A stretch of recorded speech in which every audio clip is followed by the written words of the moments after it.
सुप्रभात पिला माने आज ये शुभ अवसर में तुम सब शुभेच्छा सहित आज कार्यक्रम को स्वागत पिले मैंने तुम मैंने समस्ते बहुत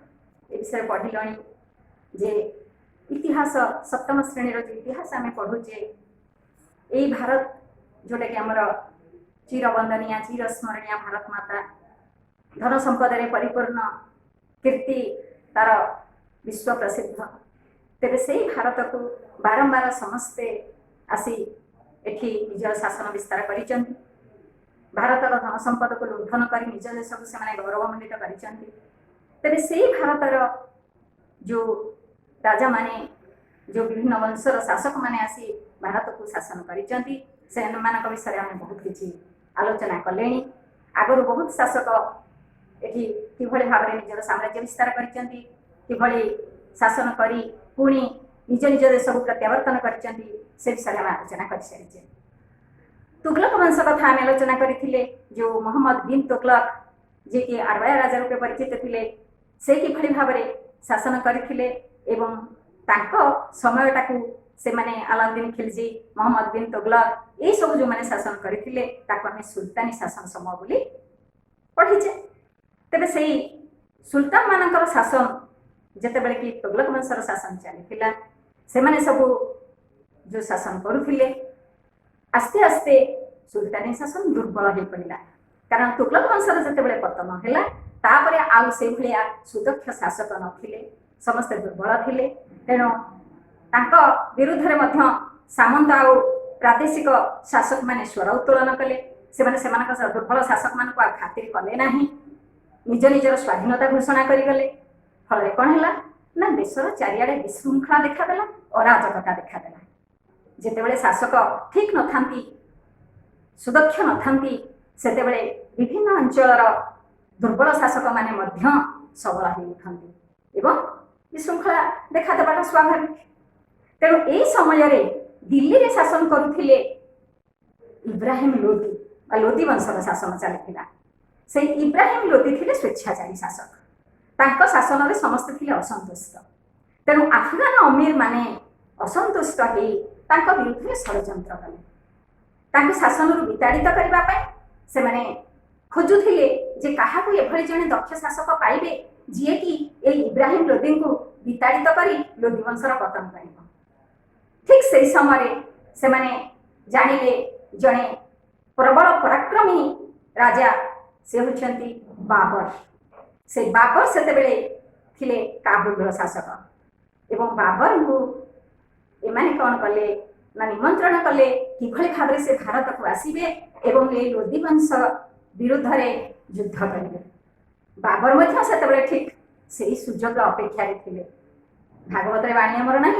एमन भागु खाई जहा काले प्राप्त हुए ताहा सी ठीक भावुले जे मु भारत को किभଳି भाव अख्तियार करती भारत उपरे विजय लाभ करती काउराबिबा को ता पड़िबा को ठीक तांको इच्छा से समय पूर्ण होला एवं ये अफगान अमीर माने जेतेबेले तांको निमंत्रण देले जे आम भारत को आस एवं ए लोदी वंशर शासक को हटाओ से तार सुजोग आराम नहीं गले एवं से भारत को प्रवेश कले इब्राहिम लोदी सहित तांकर युद्ध हैला एक से बाबर को ये होचंते बाबर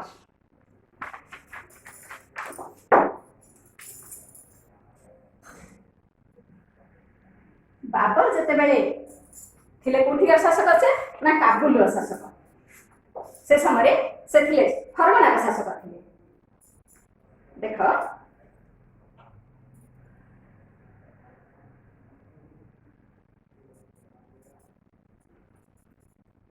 ए भारतर देख यहाँ हूँ भारत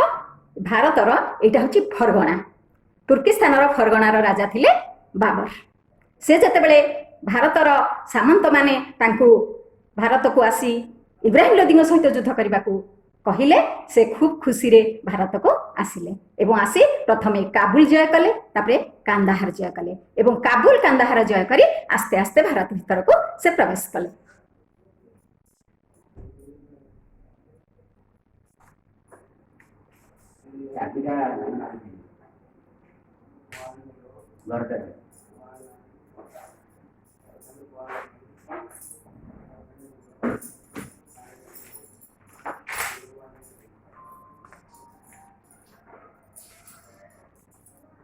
से जिते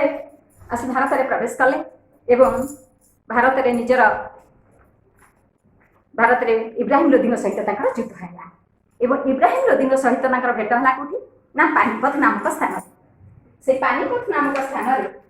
से ये देख भी ये हूँ आम भारत देखिपार तो ये देख भारत यहाँ हूँ पानीपत नामक स्थान यहाँ हूँ दिल्ली ये दिल्ली रे से इब्राहिम लोधी शासक एवं ए पानीपत नामक स्थान रे इब्राहिम लोधी सहित बाबर युद्ध है से युद्ध को से पानीपत स्थान नाम अनुसार तार ना कर दिगला पानीपत युद्ध यहाँ है 1526 ख्रीष्टाब्द या ना है प्रथम पानीपत युद्ध आहरी आगे पानीपत युद्ध होती तेणु ए युद्धर ना है प्रथम पानीपत युद्ध। तेरे बाबर विषय जाना बाबर पूरा ना थिला से थिले फरगनार राजा से थिले तैमुरलंक वंशधर ताकर पूरा नाम थिला जहीरुद्दीन मोहम्मद बाबर जहीरुद्दीन मोहम्मद बाबर एटा मन रखिबो पिले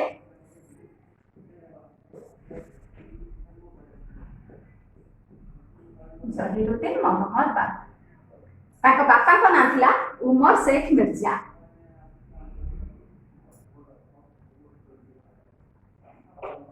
उमर शेख मिर्जा ये थिले ताका बापा तेबे से जते बेले युद्ध हला ताकर इब्राहिम लोधी सहित यही पानीपत नामक स्थान में जोटा खेला प्रथम पानीपत युद्ध से इब्राहिम लोधी पराजित हेले एवं बाबर दिल्ली सिंहासन आरोहण कले तेबे दिल्ली और आग्रा अधिकार करी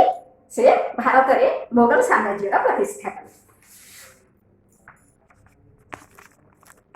ये 1526 ख्रीष्टाब्दर कथा तापर 1527 ख्रीष्टाब्द से केवल भारतर विभिन्न राज्य जय करने चेष्टा कर चलिए तेणु खानुआ नामक स्थान में युद्ध है राणा संघ सहित जोटा खानुआ युद्ध नाम परिचित खानुआ नामक स्थान में बाबर आउ राणा संघ या भीतर युद्ध है राणा संघ परास्त है बाबर जययुक्त है एवं पुणी आगे मारी चलिए पुणी 1528 ख्रीष्टाब्द से कौन कले ना 1528 ख्रीष्टाब्द मेदिन राव विरुद्ध युद्ध कले से चांदेरी दुर्ग को सी अधिकार कले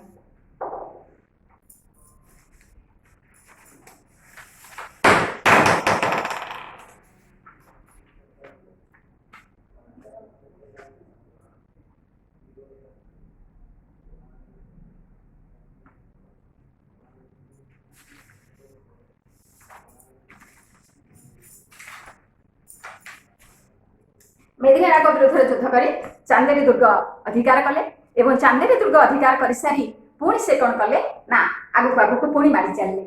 1529 ख्रीष्टाब्द आउ गोटे युद्ध है से युद्धर नाम हूँ कौन ना से घरघरा नदी जो अच्छी आमर से घरघरा नदी कूल युद्ध है घरघरा नदी कूल से युद्ध कले क्या सहित ना से नुसरत आ माहमूद से जन है नुसरत आ माहमूद से जन दिग्विजय वीर नुसरत आ माहमूद ए दिजन विरुद्ध से घरघरा नदी कूल कले घरघरा युद्ध से युद्धर ना है घरघरा युद्ध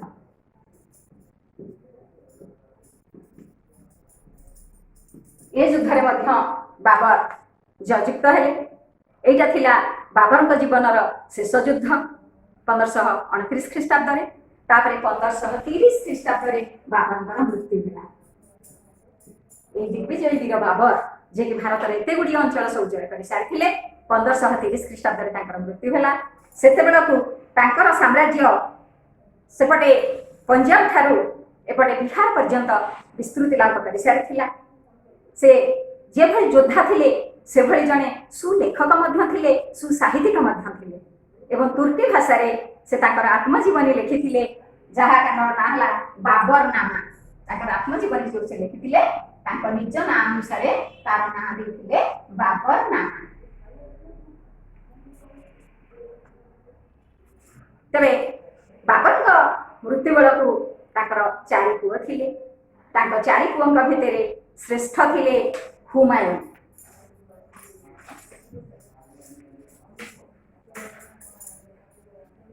पुओ मान भितर जेहेतु बड़ पुओ थे हुमायून तेणु से हुमायून को ही 1530 ख्रीष्टाब्द सिंहासन आरोहण करने को पड़ा एवं 1530 ख्रीष्टाब्द दिल्ली सिंहासन आरोहण कर हुमायून हेले दिल्लीर सम्राट। ए हुमायून शब्दर अर्थ कौन पे जानिछ भाग्यहीन आ से जो भाग्यहीन हुमायून शब्दर अर्थ से ठीक हुमायून जीवन में पूरापूरी प्रदर्शित होती किभली भाव से सारा जीवन युद्ध में रत रहिले तथापि शासन भोग करने को सिंहासन भोग करने को जीवन में हेला ना भाग्य साथ देलानी। तेरे से हुमायून देख ये होचंदी हुमायून बाबर का बड़ ज्येष्ठ पुत्र। हुमायून जिते सिंहासन आरोहण कले से बहुत गुड़े समस्यार सम्मुखीन हेले। कौन सब समस्या ना जेहेतु तांको पिता अर्थात बाबर जेतिक दिन दिल्ली रे शासक थिले सेतक समय से केवल युद्ध में रत रहिले प्रति वर्ष बड़ बड़ युद्ध कले साम्राज्य विस्तार करने को चेष्टा कले ये सब जेहेतु कले तेणु सी प्रकृत में गोटे स्थिर शासन प्रतिष्ठा कर पारि नथिले तेणु हुमायून को सेगुड़िक सब सम्मुखीन होगा पड़ा। मोगल साम्राज्यर भित्तिभूमि सुदृढ़ नाला तेणु तार सुरक्षा संघर्ष करने को पड़ा। आहरी कौन है ना से समय आफगान माने दिल्ली अधिकार करने को चेष्टा कले आफगान माने हुमायून को शासन करने सुजोग देवा प्रस्तुत नथिले। हुमायून को भाई माने सिंहासन लाभ चक्रांत कले अन्य जो 3 भाई थे बाबर 4 पुत्र थे तेरे अन्य भाई माने हुमायून कहीं सिंहासन में बसवे एटा से देहरे गला ना तेणु से सब चक्रांत कले किमती हुमायून को शासन विताड़ित करेंगे निजे सुल्तान हेले। आहरी से समय संभ्रांत और उच्चपदस्थ कर्मचारी मैंने चक्रांत कले जो सब संभ्रांत थे उच्चपदस्थ कर्मचारी थे देखिले जे एत गुड़िए समस्या जिते ये विव्रत हो पड़ुंट या विरुद्ध षड्यंत्र कर हटई दि जाए तेज से मनमानी कम कर मन इच्छा सबकि करेंगे। आउ से समय कौन होता ना गोटे सुदृढ़ सैन्यबाहिनी आवश्यकता था कहीं जेहेतु सैन्यबाहिनी सब युद्ध में रत थे विभिन्न दिग को युद्ध प्रेरित करा तेणु पाखे गोटे सुदृढ़ सैन्यबाहिनी नाला जहाँ से विभिन्न राज्य जय करने आगे पारे यहाँ गोटे असुविधा सृष्टि कला। जेहेतु एत गुड़िए समस्या चतुर्दिगरे असुविधा पकड़ा तेणु से समय निजर साहस आ दक्षता कमीगला निज साहस और दक्षतार अभाव जो से दिल्ली में सुशासन प्रतिष्ठा करने समर्थ हो पारे ना किंतु से हारी जाई नथिले से ए सब परिस्थितिर मुकाबला करने बहुत चेष्टा करथिले विभिन्न राज्य विजय करथिले से किछि कम योद्धा नथिले राज्यर सुरक्षा से विभिन्न कार्य करिसेंति बहुत भल काम सब से करिसेंति। पश्चिम में बहादुर शाह को परास्त करी से गुजरात माल ये सब अधिकार करथिले पूर्व में विद्रोही अफगान मानू जी शेरखां से समय विद्रोही अफगान श्रेष्ठ अफगान थे शेरखां से विरुद्ध विद्रोह करते शेरखां को से परास्त कले शेरखां बाध्य आत्मसमर्पण कले। तेरे हुमायून से समय आहरी जानी आसते बहादुर शाह से भी जन श्रेष्ठ वीर थे सहित युद्धरत था समय शेरखां पुणी बंग आक्रमण करते तेणु यही समय हुमायून बंगर राजा सुल्तान महमूद शाह जी थे से महमूद शाह कौन कले ना शेरखां सहित संधि करने को बाध्य प्रचुर अर्थ दे सहित संधि कले। शेरखां प्रभाव समग्र बिहार और बंगाल प्रतिष्ठित है। 1537 हुमायून कौन कले ना गुजरात रु फेरी शेरखां विरुद्ध युद्ध कले एवं युद्ध कर चुनार दुर्ग को अधिकार करगले बंग यात्रा कले बंग यात्रा कर गौड़ अधिकार कले। यह समय शेरखां विभिन्न राज्य गुड़ाक नारा बनारस जौनपुर ये सब अधिकार करगले। तेणु कोशी गंगा नदी मध्यवर्ती अंचल जोटा कि आम गंगा जमुनार मध्यवर्ती दोआब अंचल अधिकार करने तेणु ये सब जो शेरखां अधीन को आसीगला हुमायून कौन कले ना से आग्रा अभिमुखे यात्रा कले दिल्ली पाखे आग्रा ये देख यहाँ हूँ आग्रा तेणु से जो आग्रा अधिकार करगले ये वर्तमान असुरक्षित ये समय हुमायून कौन कले ना से 1539 ख्रीष्टाब्द जाई युद्ध है सहित ना ये शेरखां सहित चौसा नामक स्थान कहला चौसा युद्ध शेरखां आउ हुमायून भितर है केते मसीह 1539 1549 ଖ୍ରୀଷ୍ଟାବ୍ଦ ଚୌସା ନାମକ ସ୍ଥାନରେ ଯୁଦ୍ଧ ହେଲା। ହୁମାୟୁନ ଆଉ ଏ ଦେଖ ଏଇଟା ହେଲା ଚୌସା। এই ଚୌସା ନାମକ ସ୍ଥାନରେ ସେଟା ଗୌଡ଼ ଜୟ କଲେ। ଗୌଡ଼ରୁ ଫେରୁଥିଲେ ଏ ସମୟରେ ଚୌସାଠି ତାଙ୍କୁ କିଏ ଅଟକେଇଲେ ନା ଶେରଖାଁ। ଏବଂ এই ଶେରଖାଁଙ୍କ ସହିତ ଚୌସା ନାମକ ସ୍ଥାନରେ ତାଙ୍କର ପ୍ରବଳ ଯୁଦ୍ଧ ହେଲା। ଯେତେବେଳେ ଏଇଠି ପ୍ରବଳ ଯୁଦ୍ଧ ହେଲା ସେଥିରେ ହୁମାୟୁନ ପରାସ୍ତ ହେଲେ ଏବଂ ପରାସ୍ତ ହେଲା ପରେ ସେ ଜୀବନ ବିକଳରେ ଆଗ୍ରାକୁ ଫେରି ଯାଉଥିଲେ। କିନ୍ତୁ ଆଗ୍ରାକୁ ଫେରି ଯିବା ବାଟରେ ଏଇଠି ଆଉ ଗୋଟିଏ ଜାଗା ଦେଖ କନୌଜ। ଏଇଟା ହେଲା ଆଗ୍ରା, ଏଇଟା କନୌଜ। এই কনৌজ নামক স্থাନରେ সেଠି ଶେରଶାହ ଆସି ପହଞ୍ଚିଲେ ଏବଂ ଶେରଶାହଙ୍କ ସହିତ ହୁମାୟୁନଙ୍କର ପ୍ରବଳ ଯୁଦ୍ଧ ହେଲା 1540 ଖ୍ରୀଷ୍ଟାବ୍ଦରେ।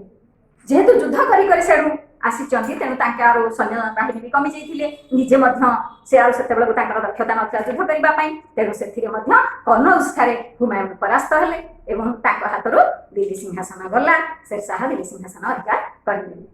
1540 ରୁ 1555 ଖ୍ରୀଷ୍ଟାବ୍ଦ ପର୍ଯ୍ୟନ୍ତ ଶେରଶାହ ଦିଲ୍ଲୀ ସିଂହାସନ ଆରୋହଣ କରି ଭାରତରେ ଶାସନ କଲେ। ଶେରଶାହଙ୍କ ମୃତ୍ୟୁ ପରେ ଯେତେବେଳେ ଶେରଶାହ ମରି ସାରିଲେ ତାଙ୍କର ମୃତ୍ୟୁ ହେଇଗଲା ତାପରେ ପୁଣି ହୁମାୟୁନ ଚେଷ୍ଟା କଲେ କେମିତି ସେ ନିଜ ରାଜ୍ୟ ଫେରି ପାଇବେ। ତେଣୁ ସେ ଯୋଉ ଯାଇକରି ଇରାନ ବା ପାରସ୍ୟର ରାଜାଙ୍କ ପାଖରେ ଥିଲେ ସୁରକ୍ଷିତ ଅବସ୍ଥାରେ ସେଠି ଆଶ୍ରୟ ପାଇଥିଲେ। ସେଇ ପାରସ୍ୟ ରାଜାଙ୍କ ସହାୟତାରେ ସେ ପୁଣି ଆସି କାବୁଲ ଆଉ କାନ୍ଦାହାରକୁ ଜୟ କରିଗଲେ। କାବୁଲ ଆଉ କାନ୍ଦାହାରକୁ ଜୟ କରି ଦେଖ କାବୁଲ ଏବଂ କାନ୍ଦାହାର এই কাবুল এবং কান্দাহারକୁ ସେ ଜୟ କରିନେଲେ। କେମିତି ପୁଣି ସୈନ୍ୟବଳ ସଜାଡ଼ି ପୁଣି ଦିଲ୍ଲୀ ସିଂହାସନକୁ ଫେରିବେ ବୋଲି। ତେଣୁ କିନ୍ତୁ କ'ଣ ହେଲା ନା ଯେତେବେଳେ 1555ରେ ପଞ୍ଜାବ ଜୟ କରି ସେ ଦିଲ୍ଲୀ ଆଉ ଆଗ୍ରାକୁ ମଧ୍ୟ ଅଧିକାର କଲେ। କିନ୍ତୁ ଦିଲ୍ଲୀ ଆଉ ଆଗ୍ରା ଅଧିକାର କଲେ ବି ସେ ଆଉ ଅଧିକ ଦିନ ଶାସନ କରିପାରିଲେନି କାରଣ ସେ ଥିଲେ ହତଭାଗ୍ୟ ସମ୍ରାଟ। କାରଣ ଆମେ ପଢିଛେ ନା ହୁମାୟୁନ ଶବ୍ଦର ହଉଛି ଅର୍ଥ ହଉଛି ଭାଗ୍ୟହୀନ। ତେଣୁ ସେ ସେଇଭଳିଆ ଥିଲେ ଭାଗ୍ୟହୀନ। ଗୋଟିଏ ବର୍ଷ ମାତ୍ର ଶାସନ କରିଛନ୍ତି। ଶାସନ ଅଧିକ ଦିନ ସେ ଭୋଗ କରିପାରିଲେ ନାହିଁ। ସେ ଉପର ମହଲାରେ ନମାଜ ପଢି ସାରି ସିଡିରେ ଯେତେବେଳେ ତଳକୁ ଓହ୍ଲାଉଥିଲେ ସେତେବେଳେ ସିଡିରୁ ଗୋଡ଼ ଖସିଗଲା ଏବଂ ସେ ପଡ଼ି ତାଙ୍କ ପ୍ରାଣବାୟୁ ଉଡ଼ିଗଲା। ତେଣୁ ଏଇଭଳି ଯୋଉ ଭାଗ୍ୟହୀନ ଶାସକ ଯୁଦ୍ଧ କରି କରି ଜୀବନ ବିତିଗଲା। ଜଣେ ଯୋଗହିତକର ଶାସକ ସେ ଥିଲେ ବି କିନ୍ତୁ ଶାସନ ସେ କରିପାରି ନଥିଲେ। ଖୁବ କମ୍ ସମୟ ସେ ଶାସନ ଅଧିକାର କରିଛନ୍ତି, ସୁଲତାନ ହେଇଛନ୍ତି କିନ୍ତୁ ସେ ତାଙ୍କର ଅଧିକ ଦିନ ଭୋଗ କରିପାରିଲେନି। ଜୀବନ ସାରା କେବଳ ଯୁଦ୍ଧରେ ରତ ରହିଲେ। ତେବେ ଏ ବିଷୟ ଭଲ ଭାବରେ ପଢ଼ିବ, ପ୍ରଶ୍ନର ଉତ୍ତର କରିବ। ଧନ୍ୟବାଦ।